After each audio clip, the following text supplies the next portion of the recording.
we have a pass there for third position as Ernie Irvin got to the inside of Jeff Bodine and took third spot. You also saw as we were inside Tom Kendall's car that he passed a couple as he tries to make his way toward the front of this field. Well-known road racer Tom Kendall is headed toward the front. And a crash. That's Jeff Davis in the Band K Ford. Stopped in the middle of the racetrack now. He gets it going again. Looks like maybe he just spun out. No caution flag. That was coming out of turn 6. He does get going again. Every car on the track has passed him, but he's coming through turn 7 right now. Everything okay. And they're going by me in turn 11. Earnhardt still has the lead, but look at Ernie Irvin. Looks like he's closing in on to me, Bob. Yeah, he's closing in on second place Rudd. Bodine is back there in third or fourth position, and then Mark Martin. In the early stages of this race, the field gets strung out just a little bit. Here comes Wally Dallenbach and Rusty Wallace. Mark Martin having a good run in the Valvoline Ford to this point. We're glad you could join us on this Sunday afternoon from Sears Point International Raceway in California. Back with more in just a moment.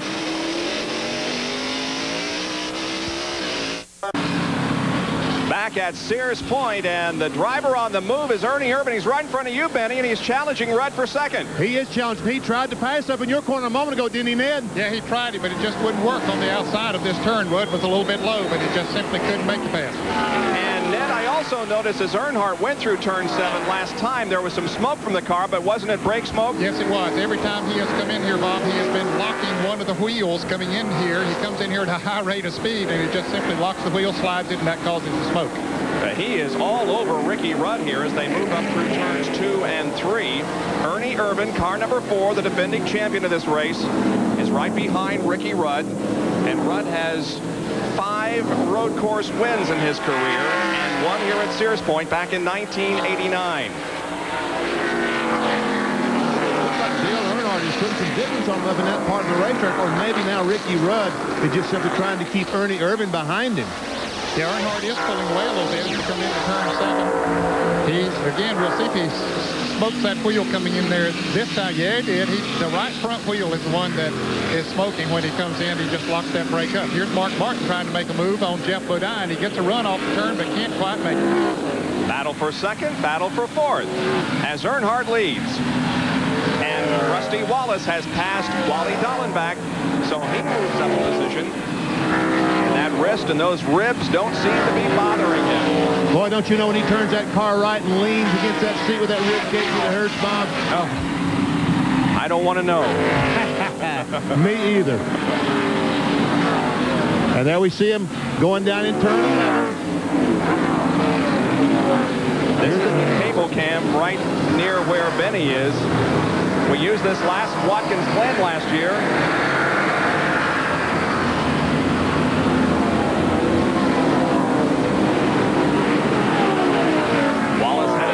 Through turns number 1 and 2, as you saw Ernie Irvin still trying to get by Ricky Rudd, and Mark Martin is still challenging for that position with Jeff Bodine.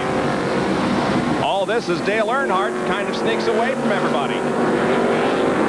He has a good rhythm going right now, Bob. You can see he has put some distance between he and Rudd. And as Benny said, though, Rudd having to fend off Ernie Irvin back there might be affecting him a little bit. Earnhardt out there just cooling, no traffic in front of him. It takes a long time to start lapping cars here at Sears Point because it takes them about 1 minute and 41 seconds to go around here. It's a long time before they'll start lapping cars. You're right, Ned. The cars are just now coming to you, and all the cars went by me 10, 15 seconds ago.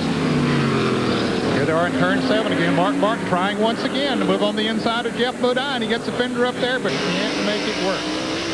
Wally Dallenbach losing a position here to Ken Schrader coming off this turn. Up through the S's.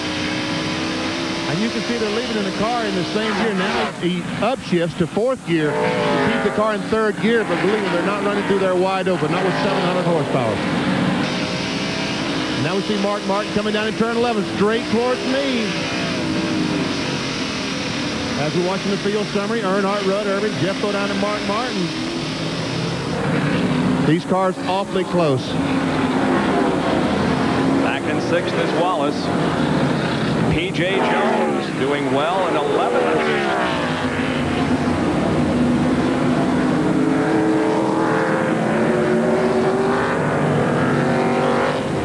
Jarrett has moved up to 25th. And Jimmy Spencer is going in the pits with an unscheduled pit stop to Meineke Ford. John Kernan, what's going on down there? Jimmy Spencer brings in the Meineke Ford. What the problem is, the car is stuck in third gear. So the crew will jack it up. They will go underneath and try and fix the linkage. Apparently, the linkage just a little bit bent down. They get it back out in the first gear, and Jimmy is on his way. We'll check and see if they were able to get the problem solved. All right, Spencer moving back out onto the racetrack now, having made an early pit stop that has dropped him to the rear of the field.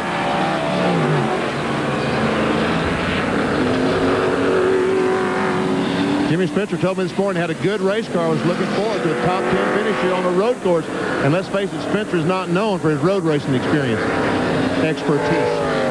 Top 5 running together. Actually, Earnhardt is a little bit ahead of 2, 3, 4, and 5, and then a little bit of racetrack back to the 6th position in Rusty Wallace. But there's Rudd, Irvin, Jeff Bodine, and Mark Martin.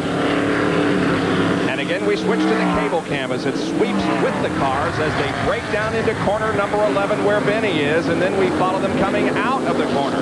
There we see 2, 3, 4, 5. Accelerating off turn 11 to the start-finish line. There. From the inside, from on top of Mark Martin's car. This is turn 1. Up the hill. This is turn 2 going up the hill, still going up. Accelerating now over to turn 3. There's 3A. Still going up the hill, back to the right in turn 4. Now we start downhill. And this is turn 5. We see a little bit of smoke out of Jeff O'Brien's car. A little bit of pit, 5A. Over to turn 6, or what is known as the carousel. And out of 6, up to Nidger. To come out, this is a relatively long straightaway here compared to those that you were just describing, Ben. They have to turn left just a little bit coming into this turn. They take a wide groove coming in here. Excepting Earnhardt, he gets right down on the inside. You still see a little bit of smoke there out of his wheels as he comes in there and does the braking. And then they accelerate off of turn 7, down through the S's, 7, 8, 9, and 10, and then, of course, 11, going back down to where Benny will be. Dale Earnhardt continuing to lead this race. He took the lead at the drop of the green flag and has held it since. Rudd is second, followed by Irvin, Jeff Bodine, and Mark Martin.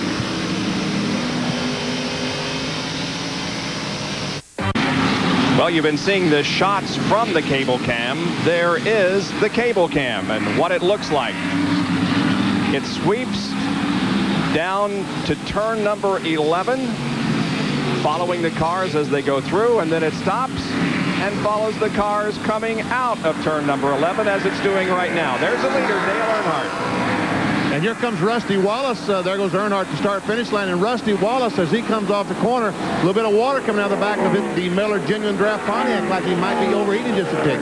There comes Rusty, and you see he's falling back, what is that, 50, 100 car lengths. Yeah, he's running in 6th position. He's holding his position, but is dropping back from Mark Martin. On the move is Dale Jarrett, who is now in 21st position after starting 32nd. Now, gentlemen, we see these rumble strips that are on almost every corner, and our qualification coverage that preceded us from Indianapolis talked extensively about the rumble strips that have been put there. How do they affect the car when they go over it, Benny or Ned? Well, I think the car's going to leave the ground when some of these guys go and hit those rumble strips. They'll literally get the car. Oh, we got to spin down in turn 1, turn 11, I should say. Jeff Davis, remember the car that spun earlier up in turn 6? I think he and Jimmy Spencer got together down in 11, and around he went, but he did a 360 and away he goes. But anyway, a lot of these guys use the strips to make their car handle. They go in, hit the strip, and just kind of pitch the car sideways and then get back on the gas. Oh. And BIll Schmit in the tires, looks like up in turn 3 or 4 someplace. One of the Winston West competitors is in the tires. And he's not going to be able to move that car. I'm sure this is going to bring a caution flag out to get him off those tires. Yeah, he's not too far off the racetrack. You can see other cars going by him there as we see Earnhardt coming back